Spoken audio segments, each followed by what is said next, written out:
ಬಾಗಲಕೋಟೆಯಲ್ಲಿ ಉಮೇಶ್ ಮೇಟಿಗೆ ಮುನ್ನಡೆ ಆಗಿದೆ. ಅಂಚೆ ಮತಗಳಲ್ಲಿ ಮುನ್ನಡೆ ಕಂಡ ಕಾಂಗ್ರೆಸ್.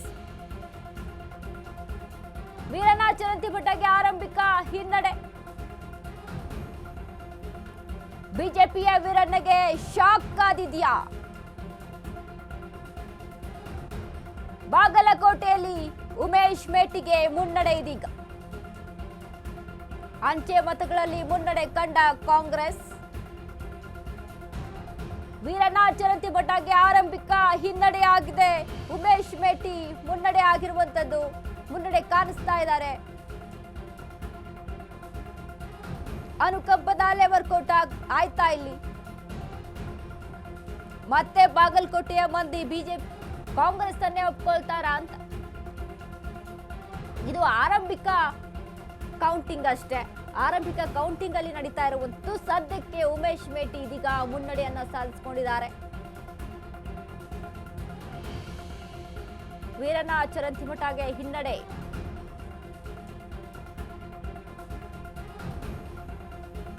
ಅಂಚೆ ಮತಗಳಲ್ಲಿ ಮುನ್ನಡೆ ಕಂಡ ಕಾಂಗ್ರೆಸ್. ವೀರಣ್ಣ ಚರಂತಿಬೆಟ್ಟಗೆ ಆರಂಭಿಕ ಹಿನ್ನಡೆ. ಬಿಜೆಪಿಯ ವೀರಣ್ಣಗೆ ಶಾಕ್ ಕಾದಿದೆಯಾ? ಎಸ್ ನೋಡಿ, ಒಂದ್ ಕಡೆ ಗ್ರಾಮೀಣ ಪ್ರದೇಶದಲ್ಲಿ ಜನ ನಮ್ಮನ್ನ ಒಪ್ಕೊಳ್ತಾರೆ ಅಂತ ಹೇಳ್ತಾ ಇತ್ತು ಕಾಂಗ್ರೆಸ್.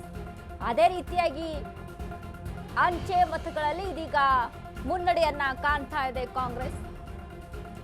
ಗ್ರಾಮೀಣ ಭಾಗದಲ್ಲಿ ಗ್ಯಾರಂಟಿಗಳ ಅಲೆ ವರ್ಕೌಟ್ ಆಗುತ್ತೆ, ಅನುಕಂಪದ ಅಲೆ ವರ್ಕೌಟ್ ಆಗುತ್ತೆ. ಗ್ರಾಮೀಣ ಭಾಗದಲ್ಲಿ ಅಂದ್ರೆ ಜನ ಹೇಗೆ ಅಂತ ಆದ್ರೆ, ಹಿಂದಿನ ಆಡಳಿತ ಹೇಗಿತ್ತು, HY ಮೇಟಿ ಯಾವ ರೀತಿಯಾಗಿದ್ರು ಜನಗಳ ಜೊತೆಗೆ, ಸಾರ್ವಜನಿಕವಾಗಿ ಎಷ್ಟು ಸಮಾಜಮುಖಿ ಆಗಿದ್ರು, ಈ ರೀತಿಯಾದಂತ ಅನುಕಂಪದ ಅಲೆ ಗ್ರಾಮೀಣ ಪ್ರದೇಶದಲ್ಲಿ ವರ್ಕೌಟ್ ಆಗುತ್ತೆ ಅನ್ನುವಂಥದ್ದು ಕಾಂಗ್ರೆಸ್ಗೆ ಇತ್ತು.